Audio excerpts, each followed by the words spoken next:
వాళ్ళు ఇచ్చినటువంటి వాగ్దానాలు నెరవేర్చలేక ఇంకా జగన్మోహన్ రెడ్డి గారిని, వైఎస్ఆర్ కాంగ్రెస్ పార్టీ ప్రభుత్వాన్ని, పూర్వ ప్రభుత్వాన్ని రోజు విమర్శించే కార్యక్రమమే.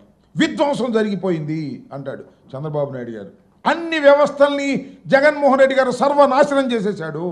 ఎందుకు అంటున్నాడు అని కొద్దిగా లోతుగా తెలివిగల వాళ్ళు ఆలోచిస్తే, ఆయన ఏమీ చేయలేక, ఇచ్చినటువంటి వాగ్దానాలను అమలు చేయలేక, ఎన్నికల్లో అధికారంలోకి రావడం కోసం స్టడీ లేకోకుండా 40 సంవత్సరాల అనుభవం కలిగినటువంటి నారా చంద్రబాబు నాయుడు గారు, 4వసారి ముఖ్యమంత్రి అయినటువంటి చంద్రబాబు నాయుడు గారు స్టడీ లేకోకుండా, ఆలోచన లేకోకుండా, అధికారమే పరమావధి అని భావించి అనేకమైనటువంటి అసత్యాలను, అభూత కల్పనలను, వాగ్దానాలను, అమలు కాని అసాధ్యమైనటువంటి వాగ్దానాలను చంద్రబాబు నాయుడు గారు పుంఖాలుగా చెప్పేశాడు. అధికారంలోకి వచ్చేసాడు. జగన్మోహన్ రెడ్డి గారు నేను మనవి చేస్తున్న ఎన్నికలకు ముందు కూడా ఏ రోజున కూడా తాను చేయలేనటువంటి అంశాలను చేసేటటువంటి ప్రయత్నం చేసేటటువంటి కార్యక్రమమే చేయలేదు. మీరు గుర్తుపెట్టుకోండి.